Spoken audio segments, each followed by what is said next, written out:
রোজা থেকেছি, পানি খাচ্ছি না, খাবার খাচ্ছি না, কার ভয়ে?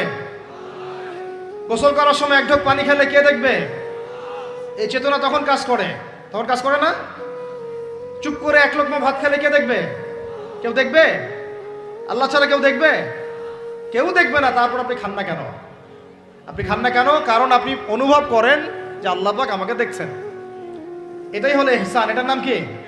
ইহসান। এটাই বলা হচ্ছে হাদিসে জিবরিলের মধ্যে, আনতা আবুদুল্লাহ কাআন্নাকা তারাহ। তুমি এমন ভাবে আল্লাহর ইবাদত করো যেন তুমি আল্লাহকে দেখতে পারছো। ওয়া ইল্লাম তাকুন তারাহু, তুমি যদি আল্লাহকে দেখতে না পারো, জেনে রাখো ফাইন্নাহু ইয়ারাক, আল্লাহ পাক তোমাকে দেখছেন। এইটাকে বলে আল্লাহ কনসিয়াসনেস বা ইহসান বা তাকওয়া। আর তাকওয়া হাহুনা, তাকওয়া কোথায়? এখানে। আপনি সওমের আয়াতটা পড়েন, কুতিবা আলাইকুমুস সিয়াম কামা কুতিবা আলাল লাযিনা মিন ক্বাবলিকুম লাআল্লাকুম কি তাত্তাকুন। তোমাদের উপর সওমকে ফরজ করা হয়েছে ঠিক যেমন করে আগের উম্মতদের উপরেও করা হয়েছিল। উদ্দেশ্য হচ্ছে লাআল্লাকুম তাত্তাকুন, যাতে করে তোমরা তাকওয়া অবলম্বন করতে পারো। তাকওয়া মানে আল্লাহ কনসিয়াসনেস। এই যে আমি খাচ্ছি না, পান করতেছি না, আমি বিশ্বাস করি আল্লাহ আমাকে দেখতেছেন, এই তো।